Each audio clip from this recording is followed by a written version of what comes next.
There is a silence inside caves that is older than the rock around it. It presses against you until you notice your own heartbeat, and then it does not let you forget it. The Smoke Hole is a real gorge in the West Virginia mountains, 20 miles of river, cut between cliffs 1,000 feet high, and the ground under it is hollow. In the summer of 1902, 4 men went down into one of those holes looking for saltpeter, and what they came back out carrying was not ore. They came back out carrying something they would not name, and a silence they would not break for the rest of their lives. Before I tell you what they found, I want to tell you where the document came from. Because this channel doesn't deal in invention. The account I am drawing from tonight is a field survey notebook kept by a county surveyor out of Franklin in Pendleton County and donated to a regional historical society decades after his death by his wife along with the rest of his survey papers. The reverend who cataloged the donation read it in a single sitting and wrote in the margin that the handwriting changes partway through. He also wrote that the pages between the last entry made underground and the date of the sealing had been left blank, and that he couldn't account for the blank pages except to say that a man who filled every line of every other survey couldn't fill those. The notebook itself is unremarkable to look at. A cloth-bound survey book with a knotted cord and a pencil stub in the spine, the kind a man carries in his coat against the wet. What's inside it isn't unremarkable. The first pages are ordinary survey work, bearings, and distances, and the names of hollows written in a hand as level as a plumb line. Somewhere past the middle, the hand is no longer level and the bearings stop, and the rest is the thing I am going to tell you. The Reverend, who had sat with a good many old documents in his time, wrote that he put the notebook down twice before he finished it, and that both times it wasn't the content that stopped him, but the change in the hand, the way a man's writing changes when the man writing it is no longer the man who started.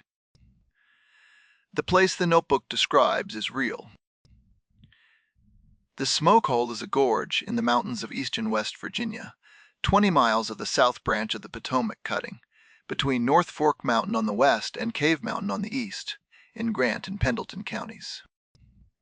In places, the canyon is over 1,000 feet deep, the walls nearly straight up and down, and the ground under it is karst, limestone dissolved and hollowed by water over a span of time that makes a man's life look like a held breath.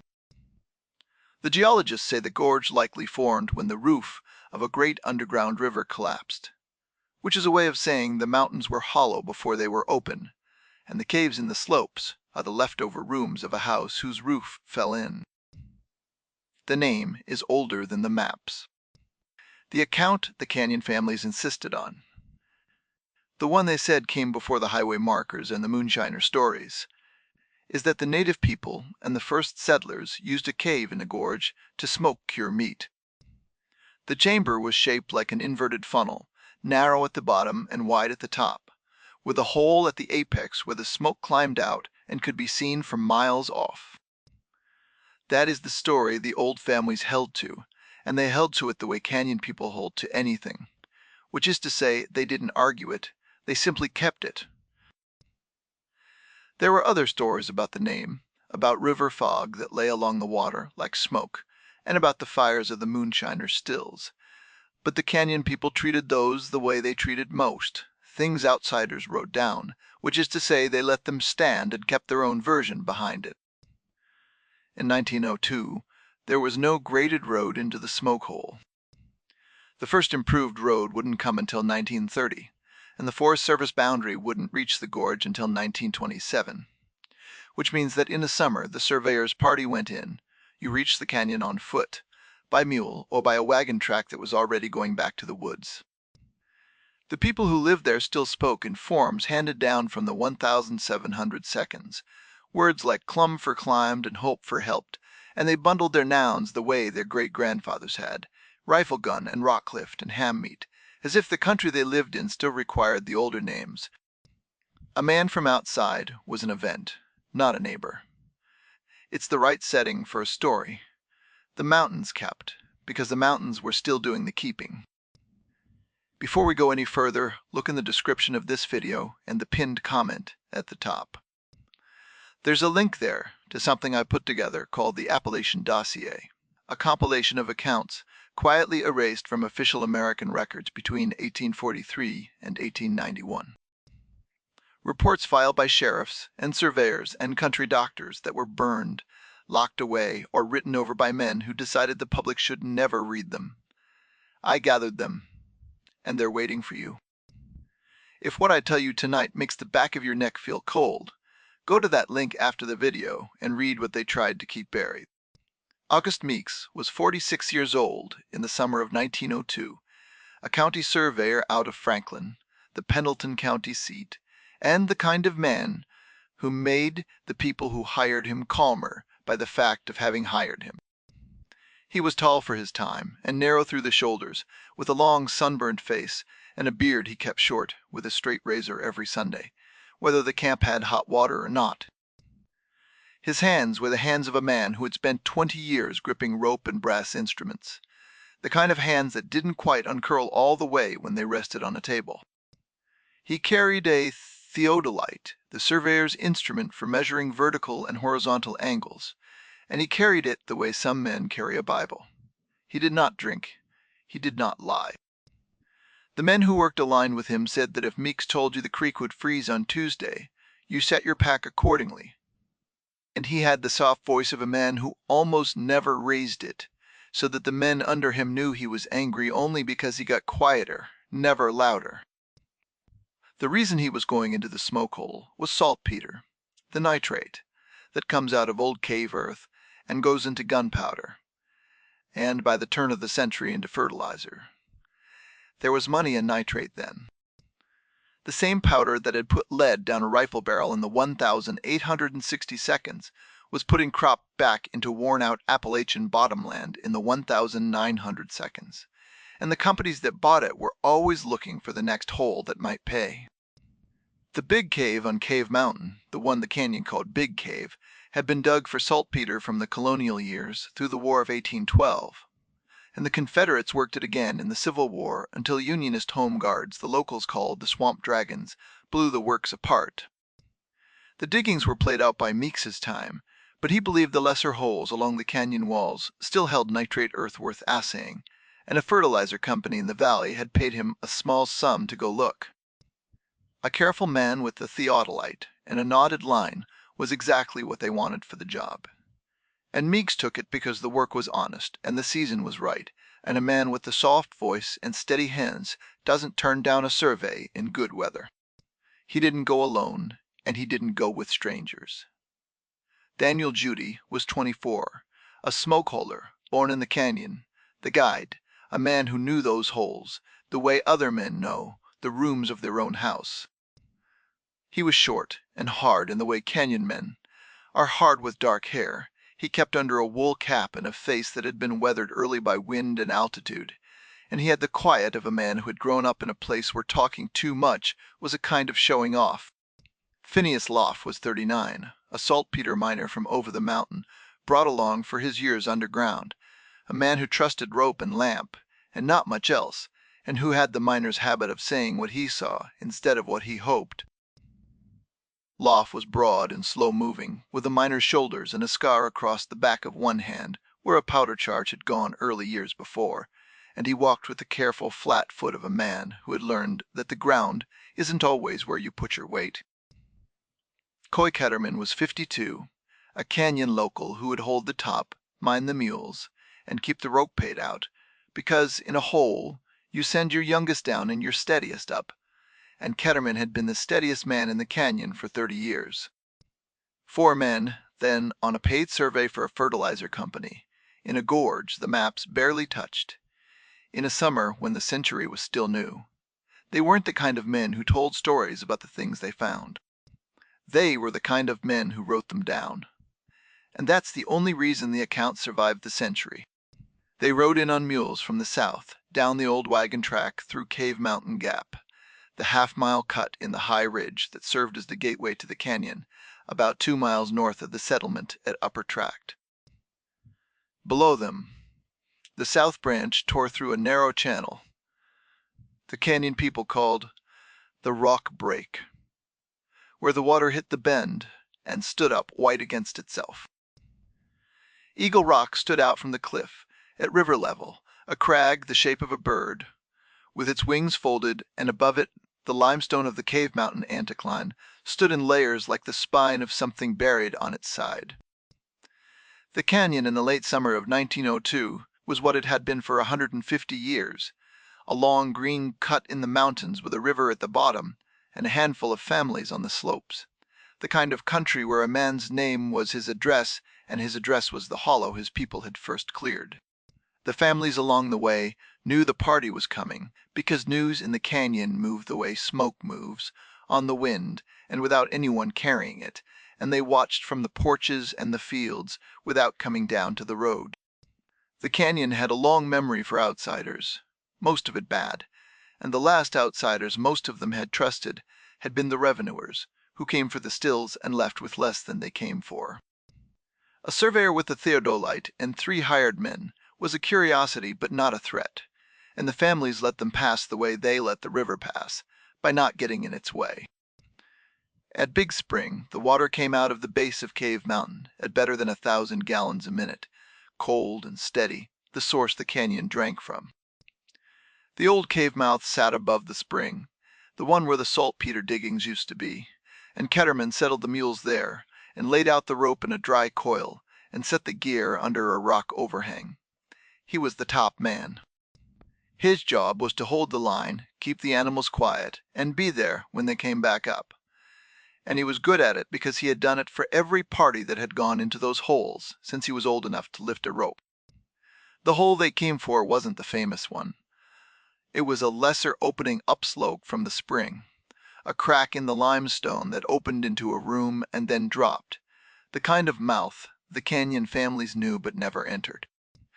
The air that came out of it was wrong, cooler than the day and moving when there was no wind, and the bats that lived in it came out at dusk in numbers that darkened the western sky. Judy had known the hole since he was a boy. His grandfather had called it the Smoke Hole, the same name the canyon used for the whole gorge, and his grandfather had a rule about it that he gave to every boy in the family, the same rule his own grandfather had given him on the same ridge above the same spring. You do not go past the first room. He did not say why. Kenyan men don't explain their rules, and Kenyan boys don't ask, and the rule had held for 3 generations without anyone in the family breaking it until the summer a surveyor from Franklin offered a smoke holer good money to break it.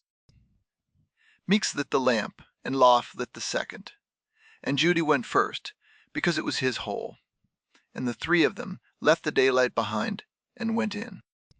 Ketterman stayed at the top with the mules and the rope and the sun still on his shoulders, and he watched the 3 lamps go down into the crack until the crack took the light and gave back nothing. That was the last ordinary thing any of them did. Inside, the cave explained itself by feel. The first room was the one the grandfather meant, the chamber shaped like an inverted funnel, narrow at the floor and widening as it rose, with the chimney at the top where the smoke used to climb out when the native people and the settlers hung their meat inside. Soot still blackened the ceiling in a ring around the chimney, the soot of 100 years of curing, and when Loff put his hand to it, the black came off on his fingers as if the fires had only just gone out. Below the soot, the floor dropped, and the daylight from the chimney thinned to a gray thread, and then to nothing, and after that the only light was what the lamps made.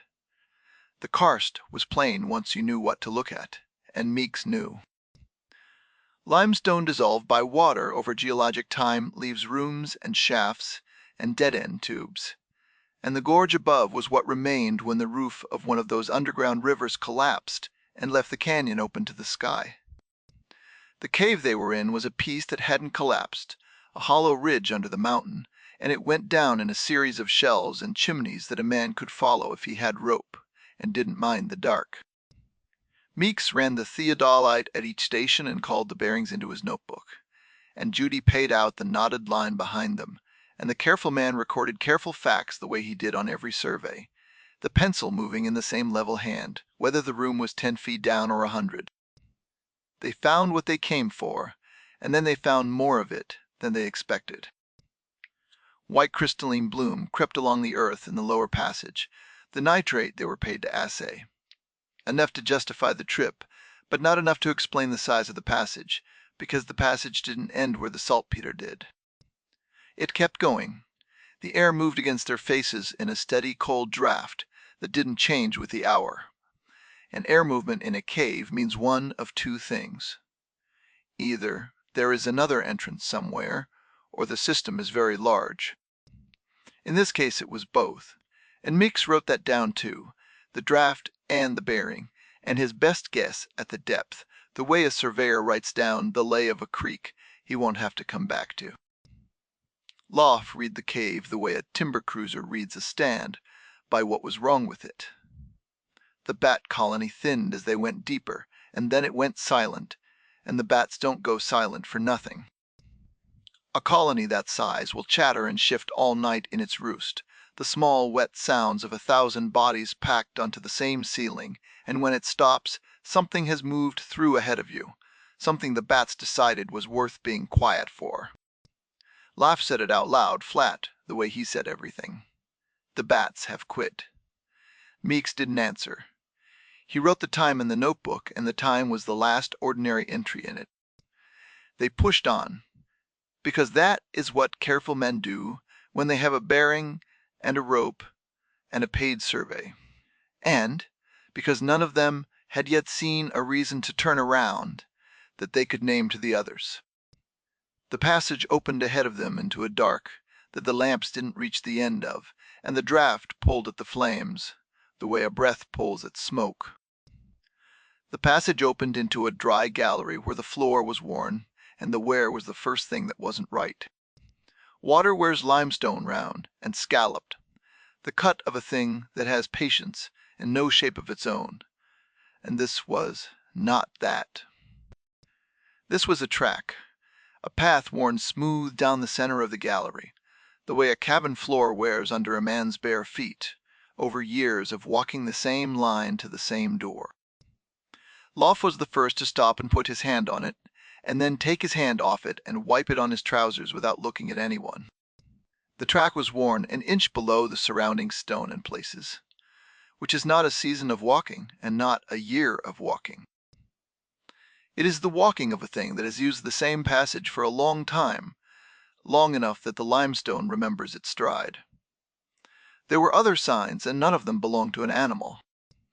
Fire blackening on a ledge to the left, old and cold, the kind of soot that comes from a small, sustained flame kept in one place, not the scatter of a campfire. Loff touched the edge of it and held his fingers to his nose and said it wasn't wood smoke, and he didn't say what it was. And a miner who won't name a smell in a cave is a miner who doesn't like the answer he'd have to give. Bones in a corner of the gallery, cracked and sucked clean and piled the way a person piles them, not scattered the way a bear leaves a kill. Some of them were cave bones, bat, and the small blind things that live in the water, and some of them were not cave bones, and the ones that were not were the ones that had been cracked for the marrow. And on the limestone wall, at shoulder height, scratch marks in parallel sets, regular, the marks of something that raked the stone as it passed, over and over, for a long time, until the grooves were deeper than a man's thumbnail and the stone inside them was polished smooth by repetition. Meeks recorded all of it. The handwriting was still steady here, still the hand of a man who wrote down the creek freezing on Tuesday. He noted the worn track and the fire blackening and the bones and the scratch marks, each on its own line, the bearings and the dimensions set down the way he set down every survey, as if the act of measuring could make the room ordinary. Beside the last entry, he wrote a single word and underlined it 3 times. The word was occupied.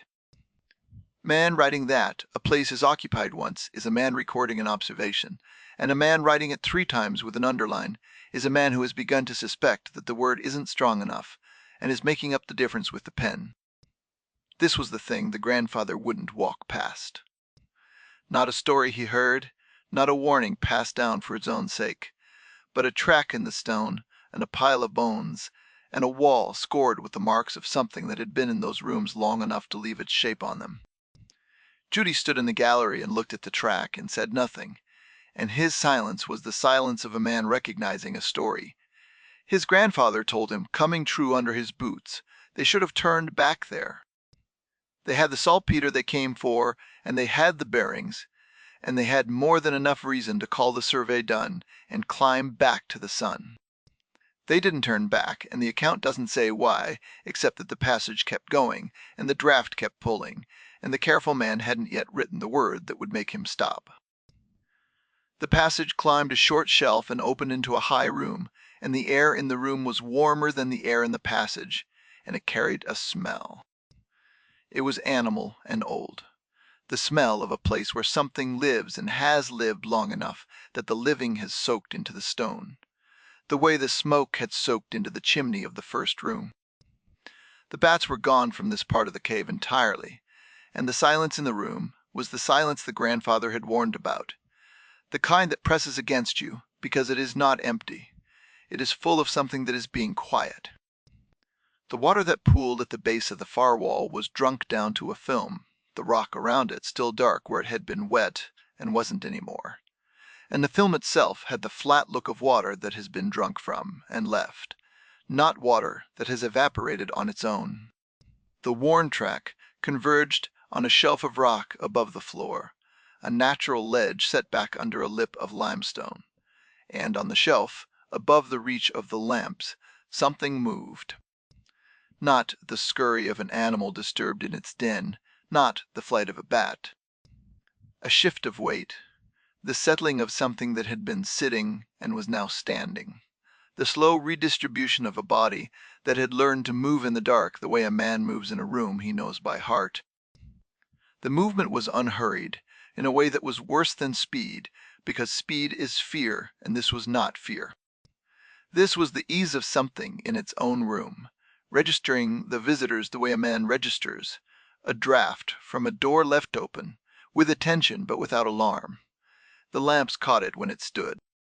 A shape built like a man, but wrong in its proportions, the arms too long for the body, the hands hanging past the knee, the skin the gray-white of things that have lived without light long enough to forget what color is. The eyes caught the flame and threw it back, 2 points of reflected fire, in a face that didn't move when the light hit it. It didn't flee the way a cave animal flees a lamp, and it didn't charge. It stood and watched the way a thing watches that has never learned to be afraid of a light, because it has never needed to be afraid of anything in these rooms. The men didn't speak. Loft set his lamp down on the stone, slowly, with both hands, as a man sets down a thing he doesn't want to drop. Meeks didn't reach for the notebook. Judy, who had been in these holes since he was old enough to carry a lamp, took one step back, and his boot scraped the limestone, and the scrape was the loudest sound any of them had heard in hours. The thing on the shelf tracked the step with its eyes and nothing else. It didn't blink. It had the patience of something that owned the room it was standing in, because it did own the room it was standing in, and it had owned it for longer than any of the men below it had been alive. They had walked into a house that already had someone in it, and the someone was home. Stop me here for a second. This story is being told to you by the fear behind you. If you've made it this far without subscribing, tap that button now. And if you're hearing this on a channel that isn't ours, someone has taken our work without permission, and you should report it for us. Now, let me get back to the cave. The standoff broke when the boot scraped, and it broke downward. The thing dropped from the shelf, and the way it moved was wrong. Faster than a man should be in the dark, and surer of its footing than anything that hadn't lived on that stone for years could be. Locke was the closest, because Locke was always the closest, because the miner walked point. He got the pickup in time to get it between himself and the drop, and the thing didn't stop. It hit the pick and came over it. Loeb's arm opened from the elbow to the wrist in one motion. The lamp knocked spinning off the stone, the flame drowning in the wet of the passage floor. The dark came in like water filling a well, total and immediate. And in the dark, the only sound was the thing, breathing and Loft breathing, and the small steady click of Judy striking flint to steel to get the second lamp lit. The light came back in a yellow cone and showed the thing, standing in the passage between them and the way out. It wasn't rushing. It didn't need to rush. The passage was its room, and it knew every inch of it, every shelf, and every handhold, the way Judy knew the canyon above. It stood in the throat of the passage and waited because the men were deep, and the rope was long, and the way out ran through it. The realization came to Meeks first because Meeks was the one who measured things. They weren't the hunters here. They had come down the mountain with a theodolite and a knotted line, and a paid survey, and the quiet confidence of men who enter holes to take what is in them, and they had entered a house that was already occupied by something that had been there first and had never left. The thing in the passage wasn't blocking their way out of malice. It was standing in its own doorway, the way any man stands in his own doorway when strangers have come in uninvited and are now trying to leave. Meeks and Judy went to the wall together, and Loch went with them on his feet, because the miner wouldn't go down while he could stand, and the three men backed along the gallery wall with their lamps behind them. The theodolite was dropped, and left where it fell, the brass rolling on the stone, and Meeks didn't turn for it. The notebook stayed in his coat, buttoned in, because a surveyor doesn't let go of his record even when the record has stopped being about saltpeter. L.A. found the pick again, by the sound of it, and drove the head into a crack in the wall to pull himself upright. And the blood ran down his arm and pooled in the crook of his elbow, and dripped on the stone in a slow metronome that none of them needed to hear. He was hurt badly, and he knew it, and they knew it, and the knowing didn't change the plan, because the plan was simple. Get past the thing, get to the rope, get up. Loff wrapped his own arm with a strip torn from his shirt, as a man binds a wound when he has no time and no intention of stopping, and he tied it off with his teeth and his good hand, and he picked the pick back up. They fought with what they had. Loff had the pick, and Judy had the hand axe from the kit, and Meeks had the heavy brass body of the broken lamp, and the long steel shovel handle, and three men in a stone passage, with iron in their hands, fought the thing that owned the passage. The sound in a closed room of something that isn't an animal and isn't a man, struck with iron, is a sound that doesn't leave a man, and the sound it made back was worse, because it was the sound of something surprised to be hurt, a thing that hadn't been hurt in these rooms in a very long time. The thing was strong in the way the dark is strong, not fast so much as certain. And it knew the passage the way the men didn't, which meant every swing the men took was a guess and every move it made wasn't. They didn't kill it. They bought a gap. Judy, who knew caves the way the thing knew caves, killed his lamp with his coat in the blind, second between swings, and in the dark that followed he grabbed Loft's good arm with his free hand and pulled him down the gallery toward the passage they'd come in by. The thing lunged after the sound, and Meeks caught it across the shoulder with the shovel handle, a blow that would have dropped a man, and the thing took it and came on, and Meeks ran after the other two with the dark at his back. The worn track ran under their boots as they fled, the same track they'd marveled at an hour before, and it ran the same direction they did now, toward the chimney, toward the rope, toward the first room, and the sky. Behind them in the dark, below, something was climbing after them, and it climbed the stone the way a man climbs a stair, without hurry, because it knew where they were going and it knew the way better than they did. They made the chimney in a state that the notebook doesn't describe, and that the men later didn't describe to anyone, because some kinds of fear don't have words, and the men who feel them don't waste words trying. Loff was on Judy's shoulder and losing the blood that a man can't lose and keep walking. And he was still walking because the miner had said he would walk out or he would not go down, and he was keeping the second half of the promise. Meeks paid out the knotted line from the belay point as they ascended, the line that ran up through the chimney to the first room and the mouth, and Ketterman at the top, and his hands did the work. his mind had stopped doing, because the hands had done this work 1,000 times and didn't need the mind. The cold draft turned warm as they climbed, and the chimney widened, and the first daylight in hours reached down the shaft like a hand held out to someone drowning. Judy went up first with the rope and got Loff onto the line, and Meeks came last, and the three of them came out of the crack in the limestone into the late sun of the afternoon, and the sun hit them, and none of them could speak for a full minute. Ketterman saw them come out wrong. 3 men where 4 went down wasn't the problem, because 4 had gone down, and 4 were coming up. But the 4 that were coming up weren't the 4 that had gone down. Loff was sheet white and red from the elbow down, and Judy was gray with cave dust and something on his face that wasn't cave dust, and Meeks came out of the hole with his coat buttoned over the notebook and his hands shaking in a way that Ketterman had never seen a man's hands shake. Ketterman didn't ask. He cut the mules loose and got Loff onto a blanket and got the carbolic and the clean rags out, because Ketterman was a canyon man, and a canyon man stops the bleeding before he asks how the bleeding started. From the edge of the hole, in the last of the daylight, they could hear it. Not a roar, not a cry, nothing. The men could have put a name to later, even if they'd wanted to. A breathing, steady and unhurried, and the slow scrape of something settling back onto the worn track, the way a thing settles into its own doorway when the visitors are leaving and it has decided, for now, to let them. They didn't go back for the theodolite, or for the rope they'd left in the chimney, or the kit, or the lamps.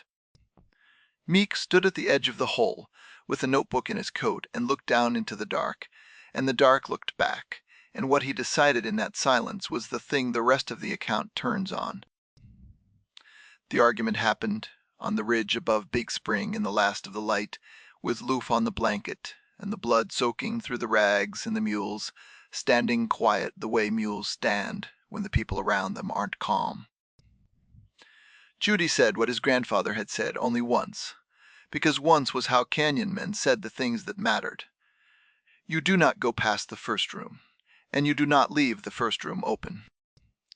Ketterman, who had the mules and had held the top and had heard the breathing come up out of the hole, told them the canyon had a box of blasting caps left from the saltpeter days and enough black powder to bring the chimney down on itself, and that he could set it before full dark.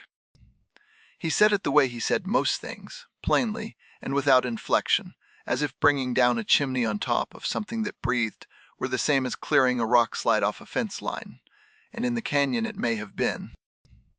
Meeks was the one who had to decide, because Meeks was the one the company had paid, and the one with the notebook, and the one the others would follow, and Meeks didn't record this part. This is the part of the notebook where the pages stay blank. The Reverend who read the journal, years later, noted the gap in some detail. He wrote that the surveyor recorded everything down to the first room and everything after the ceiling, but that the hours between were empty, and the man who wrote down the creek freezing on Tuesday couldn't bring himself to write down what he chose to do in the hours after he came up out of the dark. What they decided plainly was to collapse the chimney, not because they were certain the rock would hold the thing, and not because they'd talked it through the way men talk a thing through when they have time. They decided it because they couldn't live with the mouth open, and the breathing coming out of it every time the wind shifted, and because leaving it open meant that every night for the rest of their lives they'd know there was a hole in the smoke hole with something in it that remembered their smell.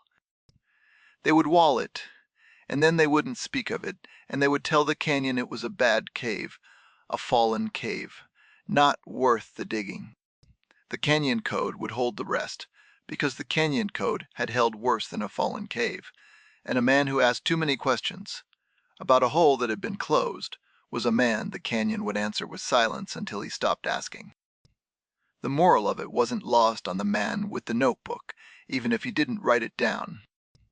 4 men had walked into a house that already had someone in it, and the someone had been there first, by a margin the men couldn't count, and didn't want to.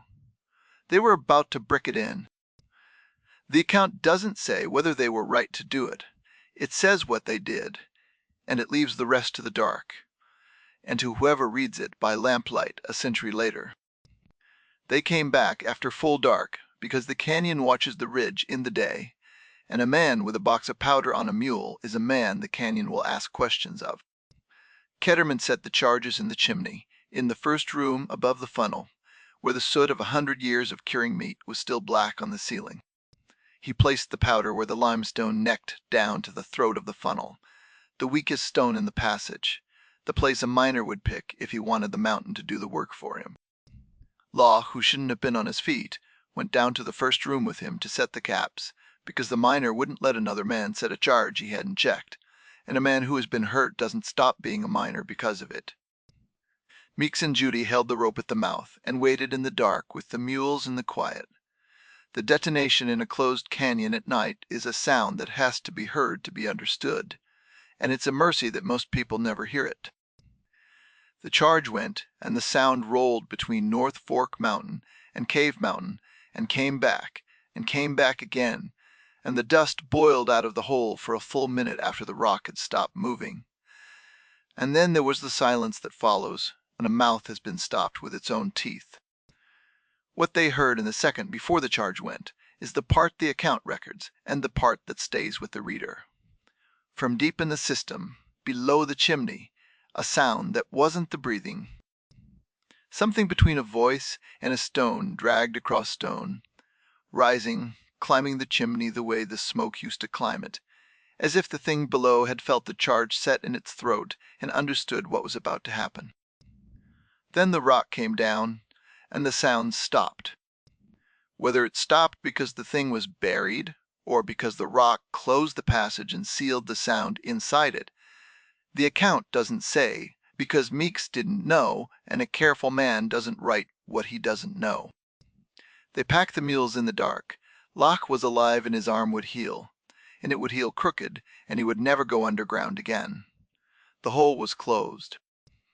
Meeks opened the notebook past the blank pages and wrote one line, sealed, and the date, the 14th of August.